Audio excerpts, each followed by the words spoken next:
আপোনজনক হেৰুৱাই কান্দোনত ভাঙি পৰিছে অসমৰ জনপ্ৰিয় অভিনেত্ৰী প্ৰস্তুতি পৰাশৰ। জনপ্ৰিয় অভিনেত্ৰীগৰাকীয়ে কাক হেৰুৱালে সবিশেষ জনাম আপোনালোকক আজি এই ভিডিঅ'টোৰ মাধ্যমেৰে। গতিকে ভিডিঅ'টো অলপ স্কিপ নকৰাকৈ শেষলৈকে চাই থাকিব, তেতিয়াহে জানিব পাৰিব। নমস্কাৰ বন্ধু বান্ধৱীসকল, আপোনালোক সকলোকে স্বাগতম জনাইছো মই প্ৰতীক্ষাই SP নিউজ আছামিজৰ অন্য এটি নতুন ভিডিঅ'লৈ আপোনালোকৰ বাবে লৈ আহিছো পুনৰ এটি নতুন ভিডিঅ'টো সকলোৱে আদৰি ল'ব বুলি আশা কৰিছো।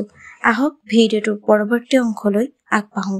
হয়, অসমৰ জনপ্ৰিয় অভিনেত্ৰী প্ৰস্তুতি পৰাশৰে হেৰুৱালে বিৰুবালা ৰাভাৰ বাইদেউক। তেখেতে আৱেগিক হৈ সামাজিক মাধ্যমত লিখিছে যে পদ্মশ্ৰী বিৰুবালা ৰাভালৈ গভীৰ শ্ৰদ্ধাঞ্জলি। ডাইনী হত্যাৰ দৰে অন্ধবিশ্বাসক প্ৰায় 2 দশক ধৰি বিৰোধিতা কৰি সমাজৰ উত্তৰপ্ৰজন্মৰ বাবে অনুপ্ৰেৰণাৰ উৎস হৈ জিলিকি ৰোৱা পদ্মশ্ৰী বিৰুবালা ৰাভাৰ বিদেহ আত্মাৰ সদ্গতি কামনা কৰি ভগৱানৰ ওচৰত প্ৰাৰ্থনা জনাইছো।